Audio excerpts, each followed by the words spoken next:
ना पूछो कि मेरी मंजिल कहाँ है, ना पूछो कि मेरी मंजिल कहाँ है, अभी तो सिर्फ चलने का इरादा किया है। ना हारेंगे हौसला उम्र भर, ये मैंने किसी और से नहीं अपने आप से वादा किया है। साथियों नमस्कार, मैं कृष्णकांत कौशिक आप सभी का द कृष्णा सार्थक एकेडमी पर स्वागत करता हूं। साथियों आज देखेंगे हम हिंदी के कुछ महत्वपूर्ण प्रश्न जो कि आपकी पुरानी परीक्षाओं में पूछे गए हैं। इन प्रश्नों के माध्यम से साथियों हम विश्लेषण के साथ में बहुत सारे फैक्ट देखने वाले हैं, तो आप पूरी क्लास को देखना बिल्कुल भी नहीं भूलेंगे। स्टार्ट करते हैं साथियों अपनी इस क्लास को। पहला प्रश्न देखते हैं हम कि पहला प्रश्न क्या कह रहा है। साथियों पहला प्रश्न कह रहा है कि भारतीय संविधान में हिंदी को मान्यता कब मिली, यानी जो भारतीय संविधान है उसमें हिंदी भाषा को मान्यता कब प्रदान की गई थी। तो साथियों इस प्रश्न का आप मुझे सही उत्तर बताइए, इसका सही उत्तर क्या होगा। अगर हम इस प्रश्न के सही उत्तर की बात करें तो साथियों इस प्रश्न का सही उत्तर विकल्प बी हो जाएगा। कौन सा हो जाएगा? विकल्प बी इसका सही उत्तर हो जाएगा, यानी कि 14 सितंबर 1949 को हिंदी भाषा को भारतीय संविधान में मान्यता प्रदान की गई। अब यहाँ से आपकी परीक्षा में कौन सा प्रश्न बन सकता है जो कि बहुत ही महत्वपूर्ण प्रश्न होगा। पहला प्रश्न बनेगा साथियों कि हिंदी दिवस हिंदी दिवस कब मनाया जाता है। हिंदी दिवस कब मनाया जाता है बताइए, हिंदी दिवस कब मनाया जाता है, पहला प्रश्न। दूसरा प्रश्न बनेगा कि विश्व हिंदी दिवस कब मनाया जाता है। विश्व हिंदी दिवस कब मनाया जाता है, दूसरा प्रश्न। तीसरा प्रश्न बनेगा साथियों, इसमें तीसरा प्रश्न बनेगा कि अंतर्राष्ट्रीय मातृभाषा दिवस कब मनाया जाता है। बहुत महत्वपूर्ण प्रश्न बनेंगे साथियों कि अंतर्राष्ट्रीय मातृभाषा दिवस कब मनाया जाता है।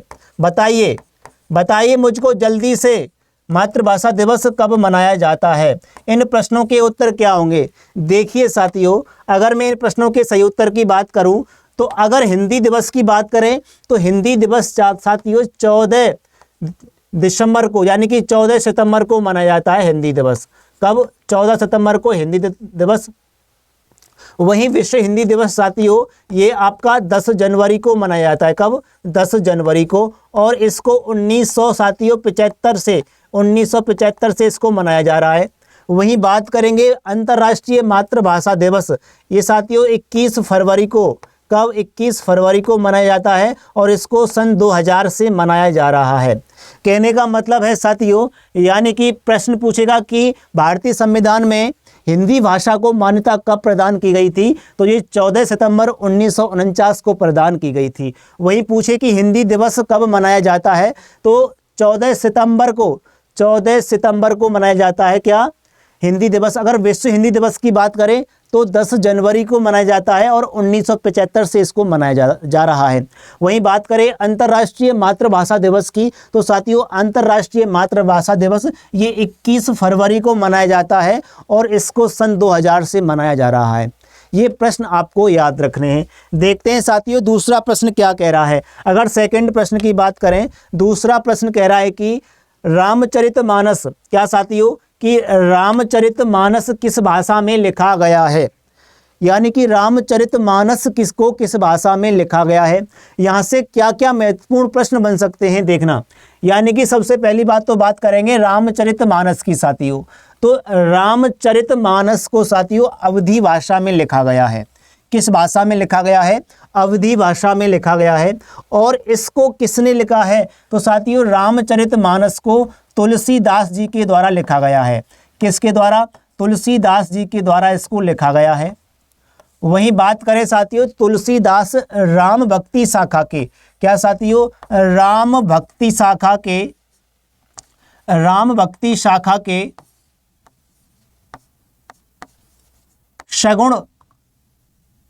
शगुण धारा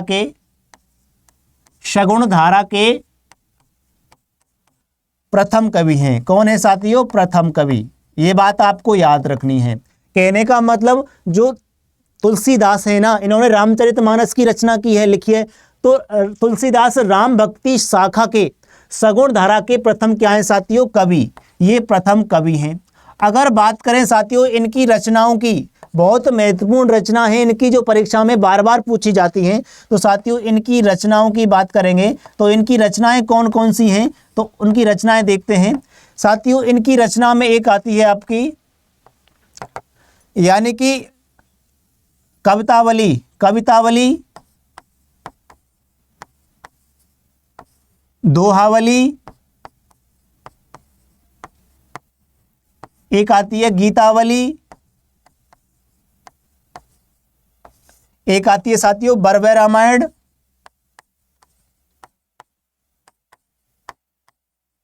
बरमे रामायण, और एक आती है रामलला नेहछू। क्या साथियों? रामलला नेहछू। ये इनकी रचना है साथियों। कहने का मतलब जो रामचरितमानस है वो अवधी भाषा में लिखा गया है। किसके द्वारा? तुलसीदास जी के द्वारा। वहीं ये तुलसीदास राम भक्ति शाखा के सगुण धारा के कवि हैं, प्रथम कवि हैं, और इनकी रचनाएं कवितावली, बरवे रामायण, दोहावली, गीतावली, रामलला नेहछू, इनकी अन्य रचनाएं इन्होंने लिखी हैं साथियों। ये प्रश्न आपकी समझ में अवश्य आया होगा। देखते हैं दूसरा प्रश्न क्या कह रहा है साथियों। अगर अगले प्रश्न की बात करें साथियों, तीसरा प्रश्न कह रहा है कि वर्तनी की दृष्टि से कौन सा शब्द सही है? वर्तनी की दृष्टि से कौन सा शब्द सही है? बताइए साथियों, इसमें आपको कौन सा विकल्प सही लग रहा है? देखिए साथियों, बताइए इसमें कौन सा विकल्प आपको सही लग रहा है। अगर साथियों मैं इस प्रश्न के सही उत्तर की बात करूं तो इसका सही उत्तर साथियों विकल्प बी हो जाएगा। कहने का मतलब ज्योत्सना, ये सही तरीके से लिखा हुआ शब्द है। ये सही तरीके से लिखा हुआ शब्द है, विकल्प बी। कई बार परीक्षाओं में पूछा गया प्रश्न, कई बार परीक्षाओं में पूछा गया प्रश्न है साथियों। अब देखिए यहाँ मैं आपको एक शब्द बता रहा हूं जो बार बार परीक्षाओं में पूछा गया है। यानी कि एक प्रश्न कब शब्द पूछा जाता है, कवयित्री। साथियों कवयित्री हमेशा इस तरीके से लिखा जाता है, इसको आप याद रखेंगे। एक शब्द बता रहा हूं अक्षोहिणी। क्या साथियों? अक्षोहिणी। ये शब्द इस तरीके से लिखा जाता है, इस बात को भी आप याद रखेंगे। एक साथियों शब्द है अनुग्रहित, अनुग्रहित। ये शब्द इस तरीके से लिखा जाता है, अनुग्रहित साथियों। ये शब्द बार बार आपकी परीक्षाओं में पूछे गए हैं, इस बात को आप याद रखेंगे। देखते हैं अगला प्रश्न क्या कह रहा है। अगर मैं अगले प्रश्न की बात करूं तो पूछ रहा है कौन ऊष्म व्यंजन नहीं है? इनमें से ऐसा विकल्प कौन सा है जो ऊष्म व्यंजन की कैटेगरी में नहीं आता है? बताइए इस प्रश्न का सही उत्तर क्या होगा। जल्दी से मुझको आप इस प्रश्न का सही उत्तर बताइए। जल्दी से आप मुझको इस प्रश्न का सही उत्तर बताइए। देखिए साथियों, इनमें से कौन सा ऊष्म व्यंजन नहीं है? अगर मैं इसमें सही उत्तर की बात करूं तो इस प्रश्न का सही उत्तर विकल्प साथियों सी हो जाएगा। यानी कि ग ऊष्म व्यंजन नहीं है। यानी कि श, स, सा, ये क्या है साथियों? ऊष्म व्यंजन है। अब देखिए ऊष्म व्यंजन कौन कौन से होते हैं, मुझको बताइए। ऊष्म व्यंजन कौन कौन से होते हैं देखना साथियों। इसमें एक होता है साथियों श, श, श, श और साथियों हा। ये कौन कौन से होते हैं? ये ऊष्म व्यंजन होते हैं। वहीं अगर मैं आपसे प्रश्न पूछूं साथियों अंतस्थ, क्या साथियों अंतस्थ व्यंजन कौन कौन से होते हैं मुझको बताइए। अंतस्थ व्यंजन कौन कौन से होते हैं, क्या आप मुझको बता सकते हैं? देखिए साथियों अंतस्थ व्यंजन होते हैं आपके य, र, ल, व। ये क्या होते हैं? अंतस्थ व्यंजन होते हैं। वहीं मैं आपसे पूछूं साथियों कि अंतस्थ हो गया आपका, संयुक्त व्यंजन कौन कौन से होते हैं? संयुक्त व्यंजन ये कई बार पूछे गए हैं। संयुक्त व्यंजन कौन कौन से होते हैं मुझको बताइए। देखिए ना, संयुक्त व्यंजन होते हैं साथियों आपका, एक होता है आपका त्र, छ और आपका ज्ञा और आपका स्रा। ये क्या होते हैं साथियों? संयुक्त व्यंजन होते हैं। कहने का मतलब है यानी कि कौन ऊष्म व्यंजन नहीं है, तो इसमें ग ऊष्म व्यंजन नहीं है। ऊष्म व्यंजन कौन कौन से होते हैं? श, स, स, ह। वहीं अंतस्थ व्यंजन कौन कौन से होते हैं? ये होते हैं आपका या, र, ला, वा। वहीं संयुक्त व्यंजन कौन कौन से होते हैं? ये होते हैं त्र, छ, ज्ञा और स्रा साथियों। ये बात आपको याद रखनी है, बार बार साथियों यहीं से प्रश्न पूछे जा रहे हैं। देखते हैं अगला प्रश्न क्या है साथियों। अगले प्रश्न की बात करते हैं। अगला प्रश्न है कि उड्डयन का संधि विच्छेद होगा साथियों। उड्डयन का संधि विच्छेद बताइए। इस प्रश्न का आंसर आपको मुझे बताना है कि इसका सही उत्तर क्या होगा। जल्दी से बताइए साथियों इसका सही उत्तर क्या होगा। अगर मैं साथियों इस प्रश्न के सही उत्तर की बात करूं, अगर मैं इस प्रश्न के सही उत्तर की बात करूं तो इसका सही उत्तर साथियों विकल्प ए हो जाएगा। क्या हो जाएगा? विकल्प ए इसका सही उत्तर हो जाएगा, यानी कि उत धन डयन। क्या हो जाएगा? उत धन डयन इसका सही उत्तर हो जाएगा। अब देखिए इसमें कौन सी संधि है साथियों, हमेशा याद रखेंगे इसमें साथियों व्यंजन संधि है। कौन सी? व्यंजन संधि है इसमें, याद रखेंगे इसमें व्यंजन संधि है, व्यंजन संधि। अब देखना इसमें व्यंजन संधि है। जैसे कि एक और मैं अगर एग्जाम्पल आपसे कहूं, जैसे कि एक एग्जाम्पल मैंने कहा उन्नयन। क्या साथियों? उन्नयन। मुझे बताइए उन्नयन बताइए, और एक और एग्जाम्पल लेते हैं उन्नति। बताइए कि उन्नति का संधि विच्छेद क्या होगा? एक उन्नयन, एक उन्नति, और एक और बताइए साथियों, जैसे कि मैंने आपसे कहा उन्मूलन। उन्मूलन, इनका मुझको आपको संधि विच्छेद करके बताना है कि इनका संधि विच्छेद क्या होगा। देखना अगर बात करें साथियों उन्नयन का तो क्या हो जाएगा? उत धन नयन। क्या साथियों? उत धन नयन। बात करें उन्नति का उत धन नति। क्या हो जाएगा? उत धन नति। वहीं बात करें उन्मूलन का तो ये हो जाएगा साथियों उत धन मूलन। क्या हो जाएगा? उत धन मूलन। कहने का मतलब है इन सब में कौन सी संधि काम कर रही है? व्यंजन संधि काम कर रही है। तो उड्डयन का संधि विच्छेद क्या होगा साथियों? उत धन डयन हो जाएगा, इसमें व्यंजन संधि है। देखते हैं अगला प्रश्न क्या कह रहा है साथियों। अगर आपके समझ में ये प्रश्न आ रहे हैं और प्रश्नों के माध्यम से अन्य बातें भी समझ में आ रही हैं तो आप इस सेशन को लाइक कर दीजिए। अगला प्रश्न देखते हैं। अगर अगले प्रश्न की बात करें साथियों, अगला प्रश्न है कि महोदय। क्या साथियों? महोदय में कौन सी संधि है? बताइए महोदय में कौन सी संधि है, मुझको इस प्रश्न का सही उत्तर बताइए। देखते हैं वृद्धि संधि है, यड़ संधि है, विसर्ग संधि है या फिर दीर्घ संधि है। मुझको इस प्रश्न का सही उत्तर बताइए साथियों। महोदय, महोदय में साथियों अगर मैं इसके सही उत्तर की बात करूं तो साथियों इसमें सही उत्तर क्या हो जाएगा पता है आपको इसमें वृद्धि संधि हो जाएगी। क्या हो जाएगी? वृद्धि संधि इसका सही उत्तर है। महोदय क्या है इसमें साथियों? वृद्धि संधि है। जैसे कि मैंने आपसे एक बात कहूं कि इसमें वृद्धि संधि कैसे बनती है, याद रखना अगर छोटा आ हो या फिर बड़ा हो आ हो, अगर इसका योग साथियों अगर छोटी ए हो या फिर साथियों बड़ी ए हो या फिर छोटा ओ हो या फिर साथियों बड़ा ओ हो, ठीक है। अगर छोटे आ यानी कि लघु आ या फिर दीर्घ आ का योग अगर छोटी ए से या फिर बड़ी ए से या फिर छोटे ओ से या फिर बड़े ओ से हो तो पता है क्या बनता है? अगर इसका योग करेंगे तो साथियों क्या बनेगी? बड़ी ए। कहने का मतलब बड़ी ए बनेगी। अगर इन दोनों का योग इससे करें तो साथियों पता है क्या बनेगा? बड़ा ओ बनेगा। क्या बनेगा? बड़ा ओ बनेगा। इस बात को आप याद रखेंगे। बात समझ में आ रही है कि नहीं आ रही है? आ रही होगी। जैसे कि महोदय, महोदय तो क्या हो जाएगा इसका संधि विच्छेद? मुझे बताइए। जैसे कि एक एग्जाम्पल मैंने लिया सदैव। क्या साथियों? सदा धन एव। एक लिया साथियों एक धन एक। जैसे कि मैंने इसका किया इससे तो क्या हो जाएगा? देखना सदैव। क्या हो जाएगा? सदैव। अगर इसका करेंगे तो एक एक एक एक क्या हो जाएगा? ये साथियों वृद्धि संधि के उदाहरण हैं। ये बात आपको याद रखनी है। देखते हैं अगला प्रश्न क्या कह रहा है। अगले प्रश्न की बात करेंगे। अगला प्रश्न कह रहा है कि निम्न में से तत्सम चुनना है आपको, यानी कि तत्सम शब्द बताना है। इनमें से कौन सा तत्सम शब्द है? जल्दी से मुझको इस प्रश्न का सही उत्तर आपको बताना है। 7वें प्रश्न का सही उत्तर क्या है बताइए।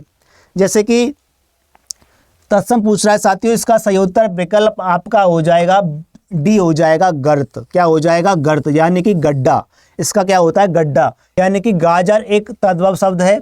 ये गाहक गाहक का होता है साथियों ग्राहक। तत्सम क्या होता है? ग्राहक। गेहूं का होता है गोधूम। गेहूं का क्या होता है? गोधूम होता है। वहीं गर्त क्या है साथियों? ये एक तत्सम शब्द है। क्या है? तत्सम शब्द है। इस बात को आप याद रखेंगे। देखते हैं अगला प्रश्न क्या कह रहा है। अगर मैं अगले प्रश्न की बात करूं तो अगला प्रश्न कह रहा है कि कौन सा शब्द विशेषण है। बताइए इस प्रश्न का सही उत्तर क्या होगा। कौन सा शब्द विशेषण है? देखना, अगर मैं विशेषण की बात करूं साथियों तो इसमें विशेषण है आपका जैसे होली, बहन, व्यक्ति और काला। देखो होली क्या एक त्योहार का नाम है, ये व्यक्तिवाचक संज्ञा का उदाहरण है। किसका? व्यक्तिवाचक संज्ञा का उदाहरण है, इस बात को आप याद रखेंगे। वहीं बात करें साथियों बहन, बहन जातिवाचक संज्ञा का उदाहरण है। किसका? ये जातिवाचक संज्ञा का उदाहरण है। वहीं बात करें साथियों व्यक्ति, व्यक्ति भी जातिवाचक संज्ञा का उदाहरण है, क्योंकि व्यक्ति तो बहुत सारे होते हैं ना, ये जातिवाचक संज्ञा का उदाहरण है। वहीं बात करें साथियों काला, काला क्या एक विशेषण है, काला क्या है एक विशेषण है। और काला विशेषण क्यों है पता है? मैंने कहा काला कुत्ता, क्या है? काला कुत्ता, काला व्यक्ति, काला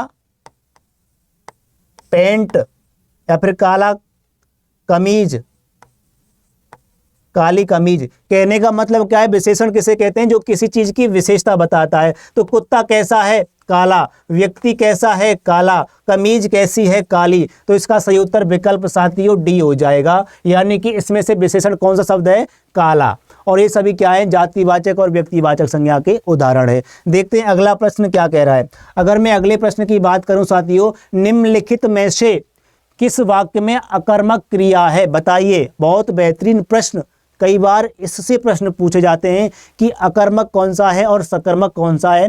इसका आप सही उत्तर बताइए। तब तक मैं पानी पी लेता हूं साथियों।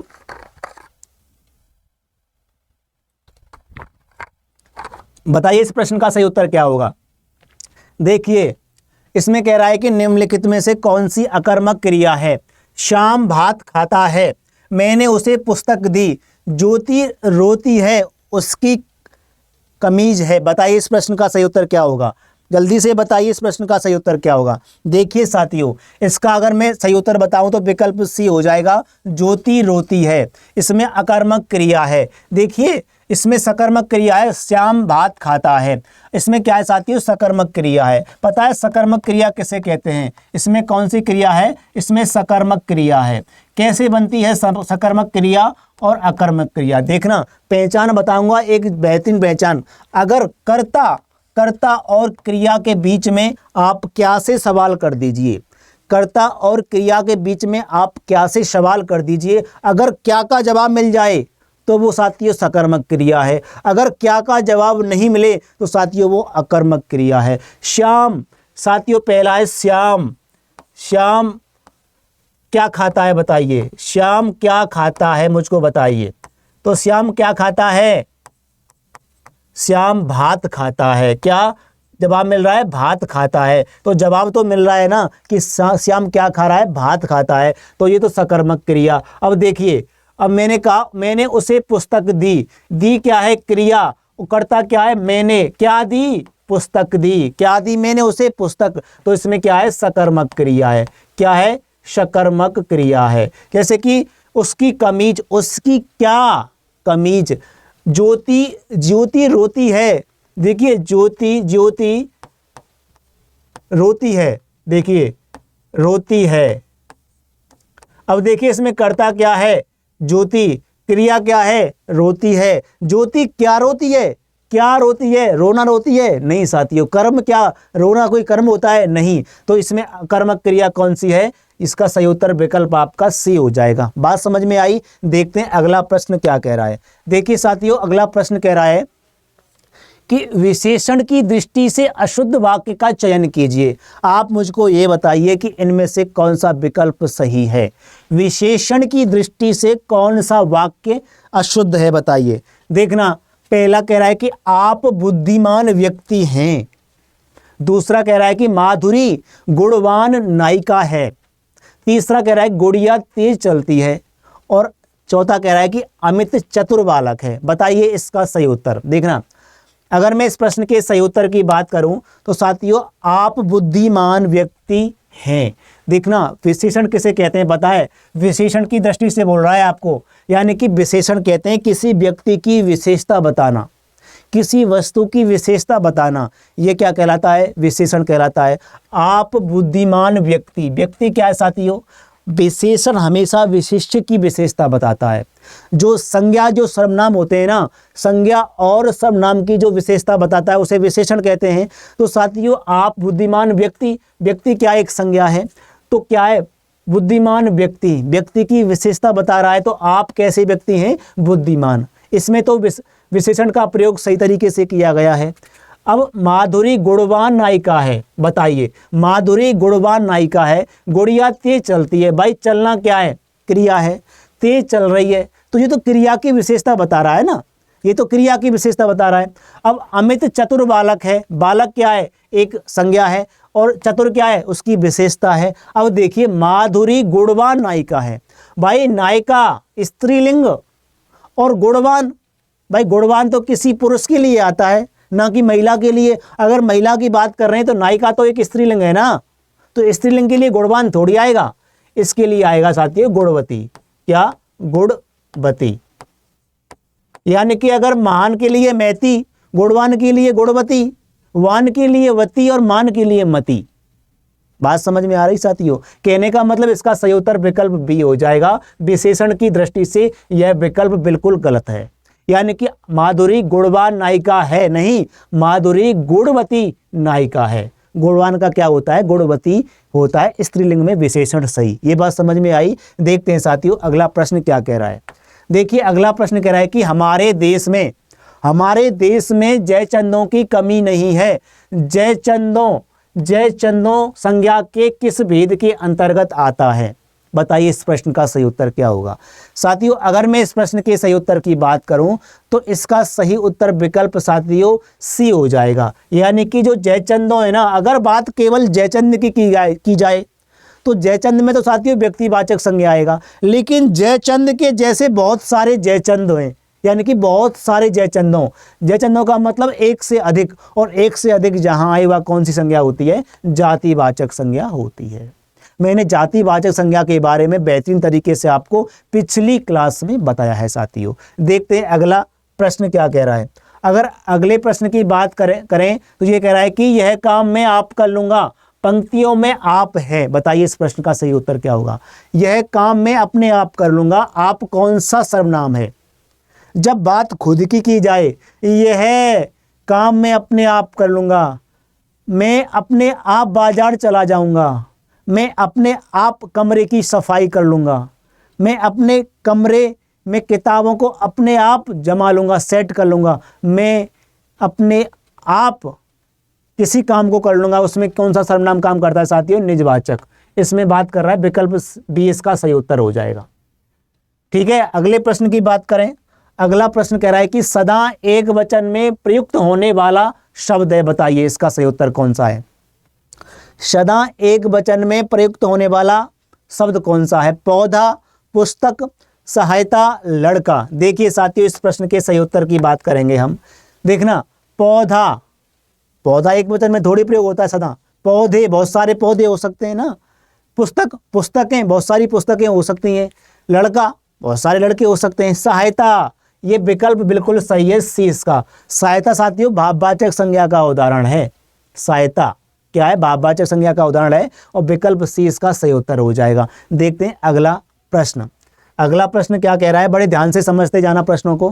पीयूष राम को पीट रहा है, इसमें रेखांकित शब्द में कारक है, बताइए। यानी कि राम को, ये रेखांकित शब्द है, इसमें ये बताना है कि इसमें कौन से कारक का प्रयोग किया गया है। देखिए संबंध कारक, कर्म कारक, कर्ता कारक, अपादान कारक।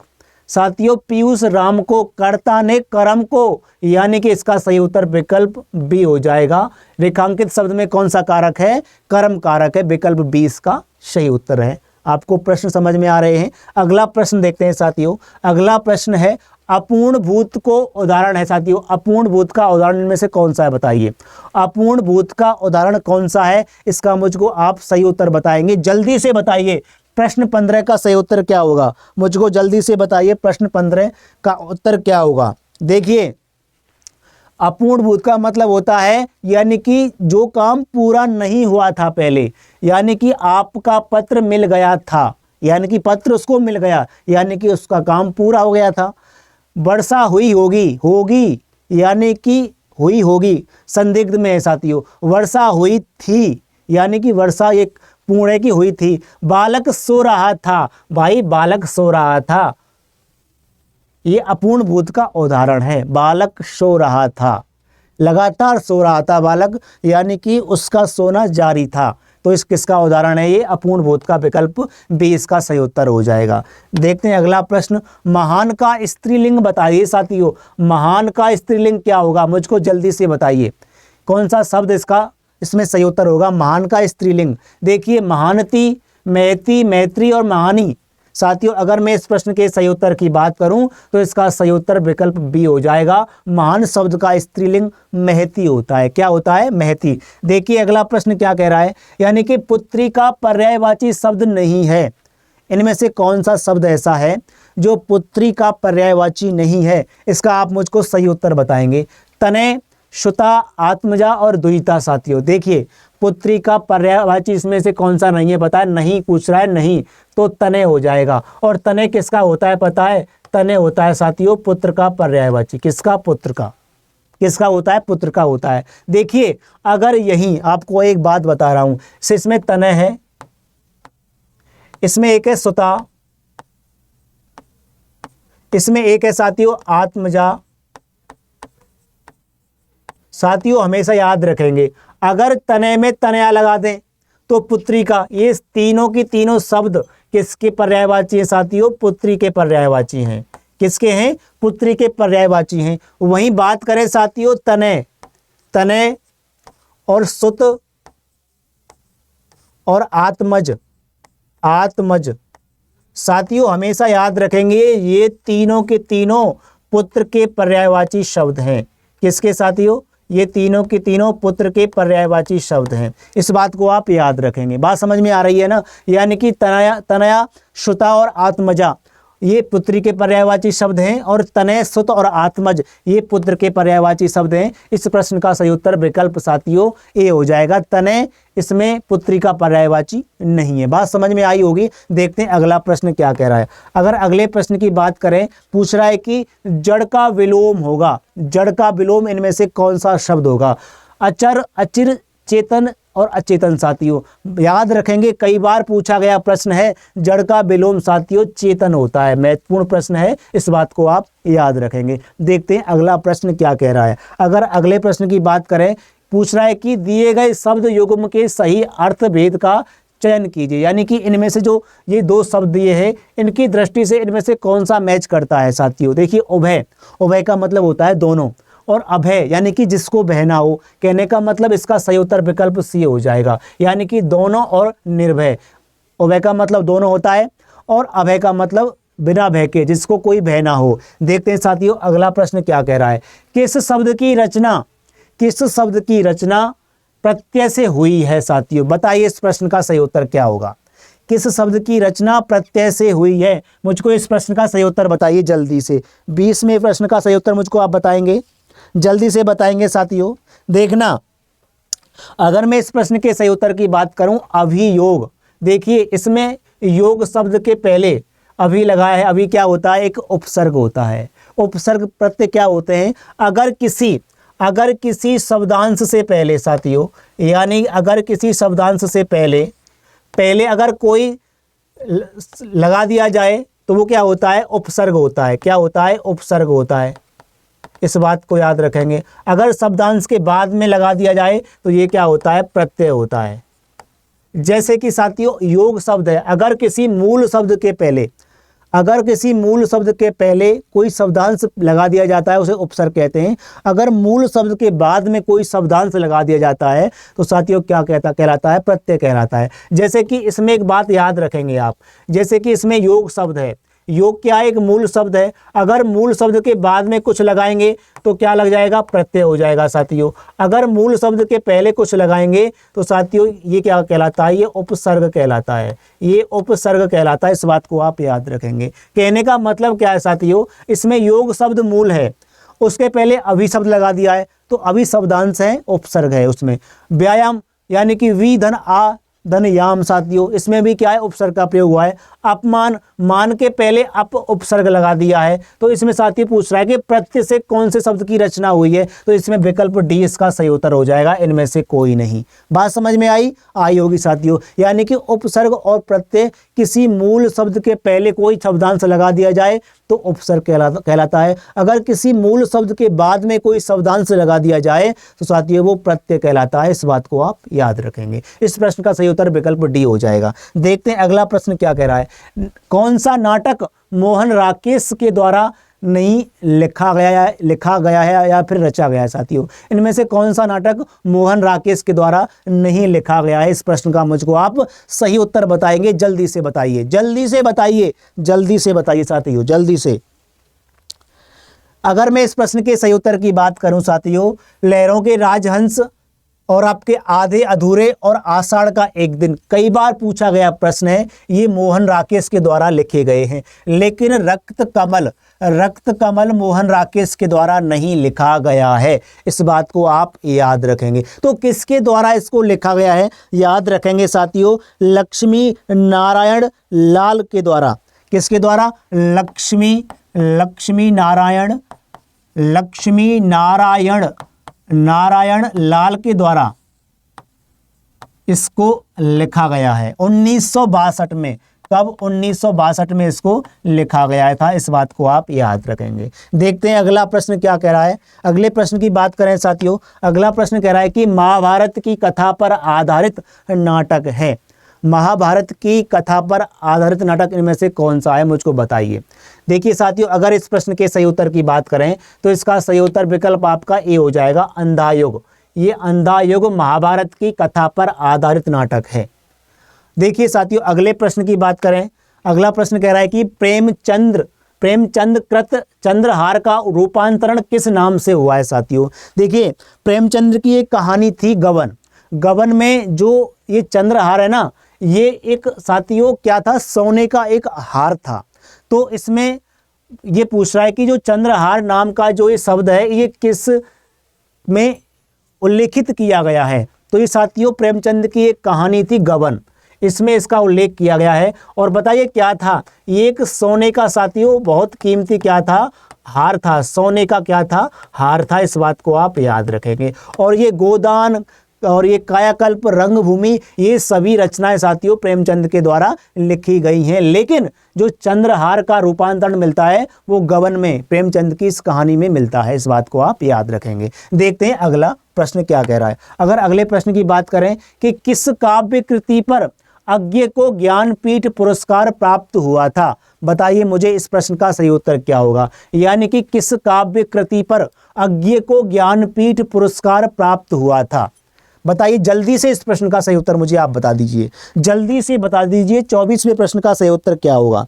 देखिए साथियों, 24वें प्रश्न का उत्तर होगा आपका, यानी कि ये हो जाएगा कितनी नावों में कितनी बार, कितनी नावों में कितनी बार के लिए साथियों ज्ञानपीठ पुरस्कार प्राप्त हुआ था।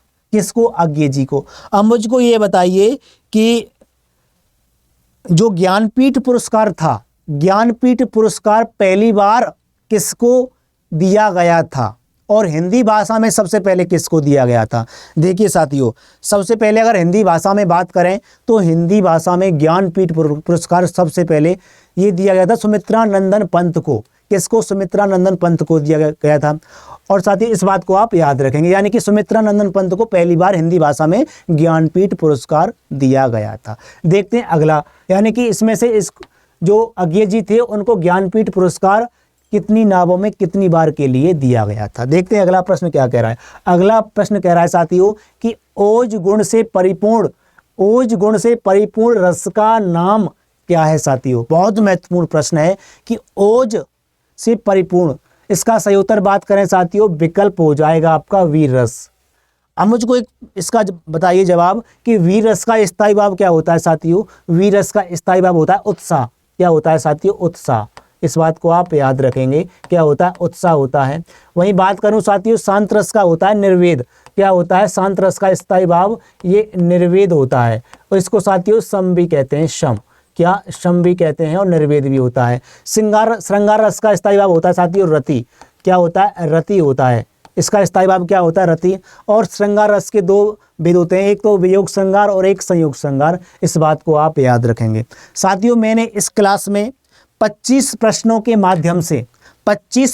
माध्यम से बहुत सारी चीज़ें बताई हैं। साथियों, इसी प्रकार मैं आपके लिए हिंदी के प्रैक्टिस सेट लाता रहूँगा। आप अपनी तैयारी को लगातार करते रहिए और सेशन से जुड़े रहिए। साथियों, प्रश्नों के माध्यम से जो और जानकारियां हैं वो सारी आती रहेंगी। साथियों, फिर मिलूंगा अगली क्लास में। तब तक के लिए व्यस्त रहिए, मस्त रहिए और स्वस्थ रहिए। अपनी पढ़ाई को लगातार करते रहिए। साथियों, जय हिंद, जय भारत।